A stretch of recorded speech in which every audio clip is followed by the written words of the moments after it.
greatest threat to Lake Ontario as a water supply for 9 million people to drink from are our nuclear power plants, where the waste is stored on the edge of our drinking water, the plants themselves, and the risk of damage and terrorism. We've heard some of that from Sean. And I think one of the most important things that all of us, as I travel across the United States, I'm on the chair of the council of the Waterkeeper Alliance, and I get to see other Waterkeeper organizations, is you go to New York, and they build viaducts to the Catskills, and they get their water from groundwater, and they protect it, and they don't allow industrial development on it, or, God forbid, nuclear power plants, much less stormwater and sewage.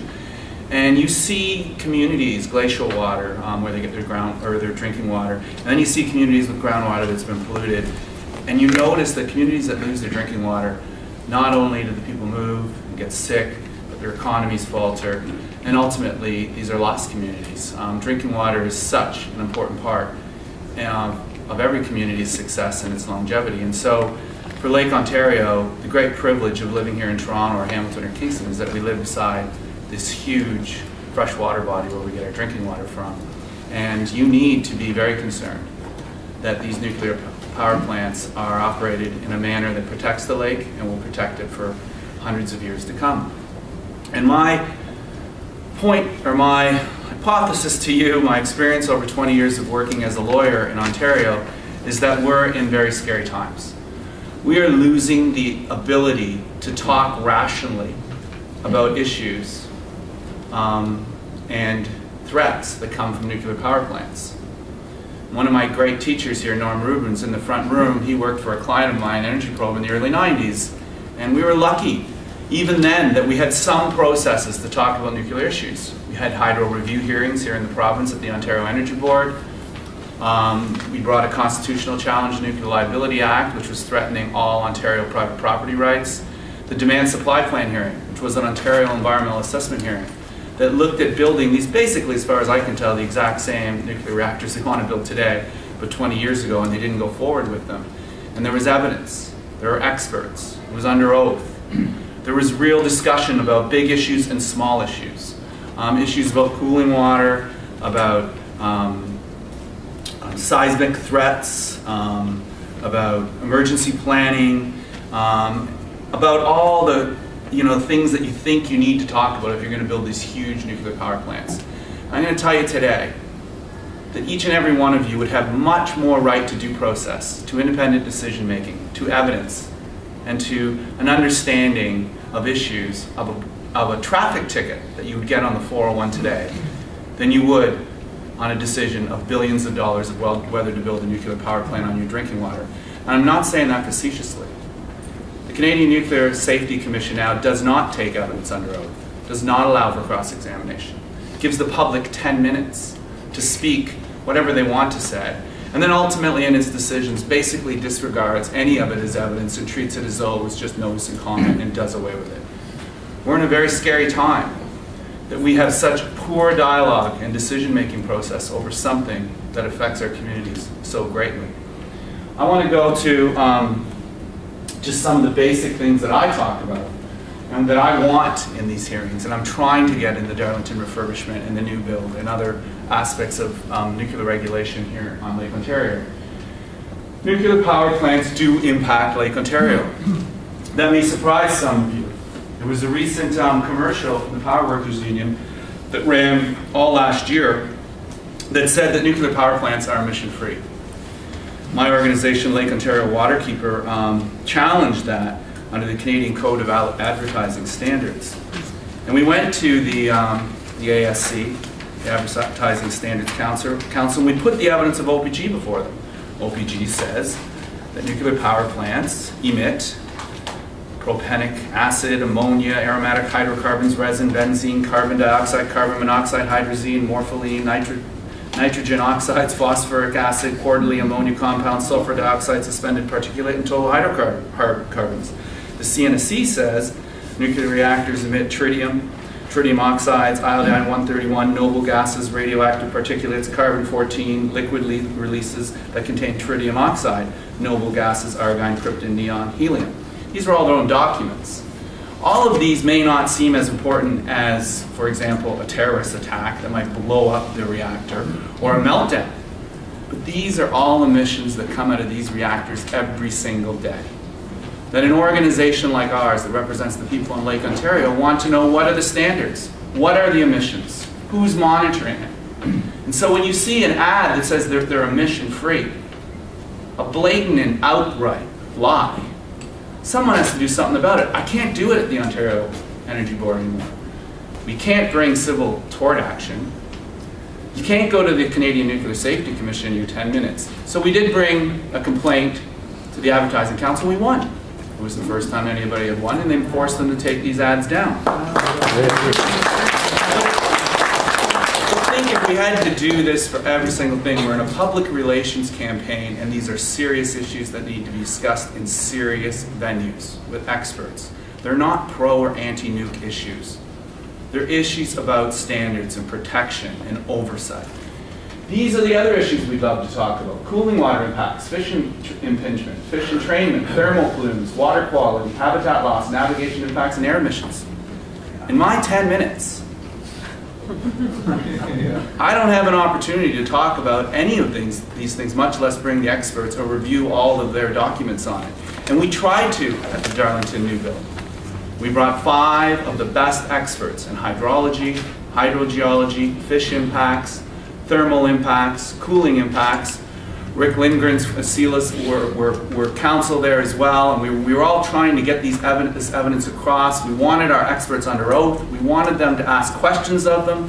We wanted to challenge the idea that the nuclear reactors have no significant impact on Lake Ontario, which they said. We didn't get one question. They were all given their 2 minutes. 5 experts, and we wrapped up the whole argument in 20 minutes, not one question. And none of their evidence was taken seriously. None of those issues were dealt with. Lake filling, habitat loss, navigation impacts water quality, air pollution, air quality, water quality, stormwater and wastewater management, water quality.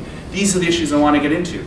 Rick Lindgren, who's counsel for SEAL, will tell you, when we do a landfill, we have a whole list of issues that we get into. And we ensure that those landfills are contained and capped, and they're not polluting drinking water, and fish impacts are minimized or taken care of or ruled out. We get into the costs of operating a system, a plant, that actually meets environmental standards and laws and protects the community. That's what we need even when we build a nuclear power plant. Believe it or not, these simple, basic rights of citizens and rights of our democracy are waived somehow when it comes to dealing with nuclear power plants. And it's wrong. I want to give you a very specific example of one of the areas that we've been bringing evidence of, both to the refurbishment and to the new Darlington new build. And that is once-through cooling systems. The current plants in Ontario, Bruce, Pickering, Darlington, suck the water in from the lake 24 hours a day, 7 days a week, and discharge it. It's called once-through cooling. Suck it in, discharge it out. Since 2001, this form of cooling, open cycle cooling, has been banned in the United States under the EPA, and no nuclear power plants in the United States have been built with once-through cooling since the early 70s. Our plants, evidence factually, destroy tens of millions of fish, eggs, and larvae. Thermal plumes up to 9 degrees above ambient. Fish are sensitive to this. Their migratory paths, how they react, where they go are sensitive to these thermal plumes. They're also able to use this as a way to discharge their waste without having to discharge it and measure what comes out here. It dilutes it. So the emission of biocides, other contaminants directly into Lake Ontario, when you actually see the emissions that come out the end of the pipe, have actually been diluted already at the plant by this incredible 24-hour, 7-day-a-week amount of water. Keep it in mind that each one of these plants will suck in the equivalent of a swimming pool, Olympic-sized swimming pool in 15 seconds. So it's a lot of water. And the destruction of fish habitat during construction operation, which is obvious. Now we brought evidence that closed cycle cooling will reduce water intake by 97%, reduce fish kills by 90%, can be done at an economic cost to the plant. We brought it forward both in the first new plant, the new Darlington rebuild, and in fact, the Commission itself was so concerned about our evidence, they hired their own experts from California who came and agreed with everything we said. And said that, yeah, they're not building plants anywhere with open cycle cooling anymore. There's all kinds of alternatives to open cycle cooling, closed cycle cooling. And you know, they brought evidence from the community that these things will make their town look like it's Homer Simpson. You know, those big cooling water towers, it's going to tell everyone there's a nuclear power plant in our town. And that was the only evidence they really had, the aesthetic evidence that they didn't want these closed cycle cooling towers, which was very odd because they also had polls that said people love nuclear power in Germany.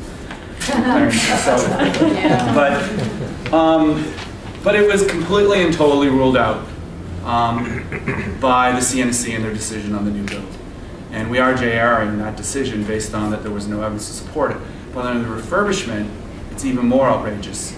Because under the refurbishment, if there's a significant environmental impact from refurbishing plants, they have to consider it as part of their review. And they ruled that this impact, although they agreed, destroys tens of millions of fish, eggs, and larvae, and although they agreed with all the impacts it went through cooling, they said it's not significant for Lake Ontario. Therefore, it's just a screening level hearing for the refurbishment, in which we're going to go and argue that that's not appropriate on the 13th and 14th and try and get something more. But you can see how something, you know, for Lake Ontario Waterkeeper, someone who loves the lake, and if we're losing fish and fish habitat, and we've lost our commercial fishery, which is terrible, and I'm working on rivers and streams and creeks to try and get them restored and get fish put back in the lake, trying to stop the landfills from leaking PCBs and Myrics and PAHs that get into the fish so we can't eat them. You want to restore Lake Ontario. I don't think people forever want to live on the 10th greatest freshwater lake in the world and not be able to get any fish from it. It's a bit of an embarrassment as it is.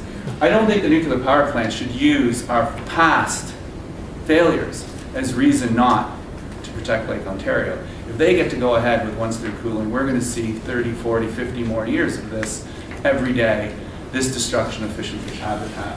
And so what's really more frustrating for me isn't just the environmental impacts, it's the fact that I can't get a forum to discuss these seriously. That I can't even convince most people that these plants destroy fish.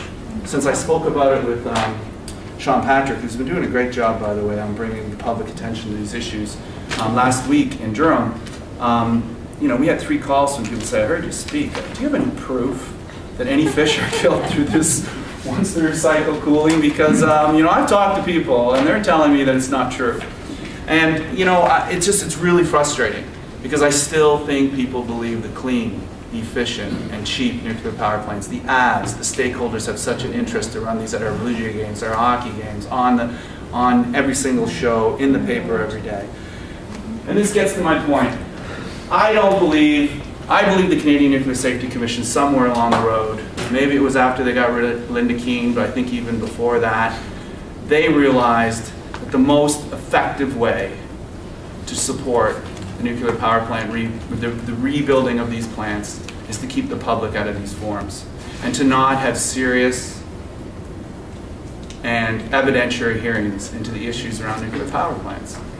And I say that because even though 20 years ago it wasn't perfect, now it's absolutely ludicrous. It's an embarrassment.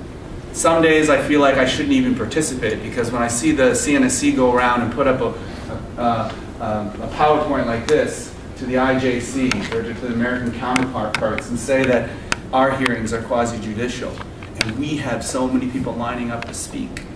Sometimes I feel like I'm more part of the problem than part of the solution because they're not listening anymore.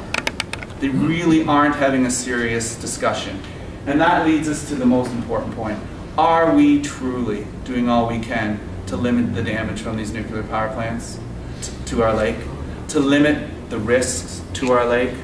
Or are we at a time right now where this industry is so committed to selling, facilitating, and building these nuclear power plants that they will go to all costs to keep the opposition or the critics out of a forum where serious issues can be raised, that fish are being killed, that drinking water is being threatened, that maybe that there are other alternatives that are better. And I think each and every one of us, as we go to these hearings, need to make the point that we don't want to be sold, or as they say, communication's never been more important to reach out to us to sell us their sales pitch. We don't need to be sold what they're selling. What we want is a transparent process to discuss and have oversight of what they're building on our plant, because that's the only way we're going to protect our drinking water and our lake for years to come. So thank you everybody for coming tonight, and hope to take questions.